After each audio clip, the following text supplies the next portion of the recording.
আমরা একটু তথ্য সমীকরণ দেখলে যেটা বুঝতে পারছি যে আস্তে আস্তে ভারত বন্ধুবিহীন রাষ্ট্রে পরিণত হচ্ছে। বিশেষ করে এই ভূখণ্ডে ভারতের আশেপাশে যে সকল রাষ্ট্রগুলো আছে, এই রাষ্ট্রগুলোর সাথে ভারতের মিত্রতা অনেকাংশে কমে গেছে।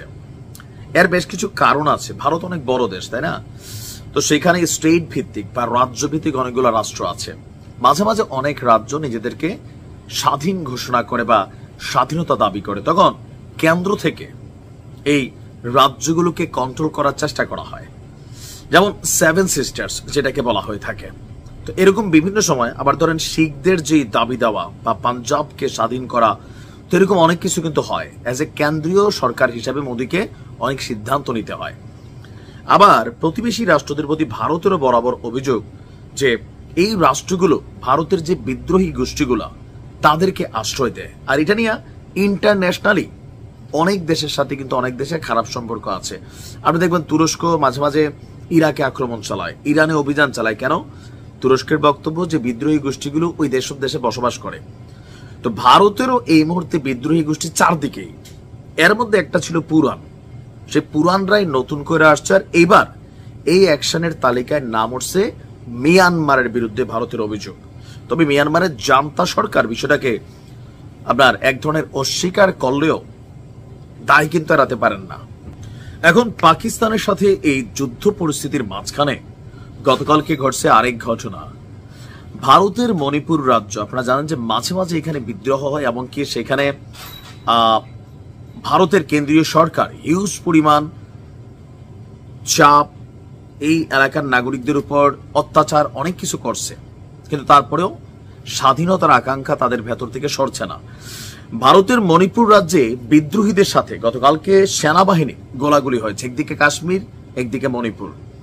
আর এতে অন্তত 10 বিদ্রোহী নিহত হয়েছে বলে জানিয়েছে ভারতের সেনাবাহিনী।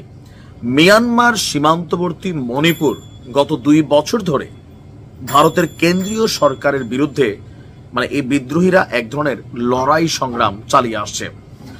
রয়টার্স বলছে ভারতীয় এসব বিদ্রোহী আপনার বিভিন্ন সময় ভারতীয় সেনাবাহিনীর অভিযানের পর তারা মিয়ানমারে আশ্রয় নিয়েছিল, কিন্তু গত নভেম্বর থেকে আবারও তারা বিদ্রোহী কার্যক্রম চালাতে ভারতের অভ্যন্তরে প্রবেশ করেছে, এমনকি প্রবেশের সফল হয়েছে অনেক সময়। এর মধ্যে যারা প্রবেশ করেছে তারা সেখানে অস্থিরতা সৃষ্টির চেষ্টাকালীন গোপন সংবাদের ভিত্তিতে তাদের বিরুদ্ধে অভিযান চালায়। আর বিদ্রোহীরা ভারতের সেনাবাহিনীকে টার্গেট করে আক্রমণ শুরু করে। তো এই ঘটনায় 10 জন বিদ্রোহী নিহত হয়েছে। ভারতের সেনাবাহিনী বলছে যে 10 ক্যাডারকে শেষ করে দেওয়া হয়েছে এবং উল্লেখ সংখ্যক অস্ত্র গোলাবারুদ উদ্ধার করা হয়েছে। দর্শক, 2021 সালে মিয়ানমারের সেনাবাহিনী গণতান্ত্রিক উপায়ে নির্বাচিত অং সান সুচিকে ক্ষমতাচ্যুত করে।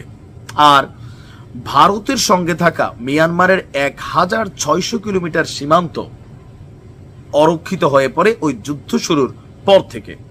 এর মধ্যে 2023 সালের মে মাসে মণিপুরে জাতিগত দাঙ্গা শুরু হয়, যা এখনো সক্রিয়। ভারতের উত্তর পূর্বাঞ্চলীয় এই রাজ্যটিতে জাতিগত দাঙ্গায় প্রায় 260 জন মানুষ নিহত হয়েছেন, ঘরবাড়ি হারা হয়ে আছেন 60,000 মানুষ। ইভেন এখানে যে ঘটনাগুলো ঘটেছে প্রায় 32 লাখ মানুষের বসবাস। আর এই মুহূর্তে সেই উপত্যকাটির নিয়ন্ত্রণে আছে মেইত জাতি, অপরদিকে পাহাড়ি এলাকাগুলো আছে কুকিদের নিয়ন্ত্রণে। মেইতরা সেখানে সংখ্যাগরিষ্ঠ হলেও সংখ্যালঘু কুকিদের বিভিন্ন অধিকারে তারা ভাগ বসাতে চায়, আর রক্তক্ষয়ী সংঘর্ষ।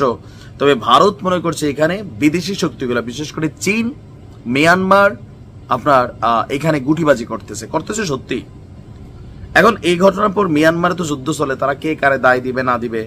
ভারত মিয়ানমারের সাথে সীমান্তের অনেক জায়গায় কাঁটাতারের বেড়া নির্মাণ করেছে, কিন্তু এত বড় সীমান্ত তো বেড়া নির্মাণ করা সম্ভব না। ওইখানেও কিন্তু ভারতীয় সেনাবাহিনী খুব সফল হয় না।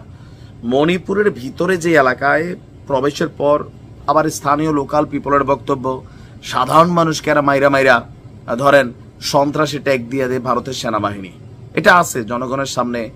বাংলাদেশে আগে দেখতেন না, আওয়ামী লীগ সরকারের আমলে ঘন ঘন যে জঙ্গি গ্রেপ্তার হইতো, বাড়িটারি ঘিরে রাখতো, তো সবগুলো কি সত্যি ছিল? অবশ্যই না।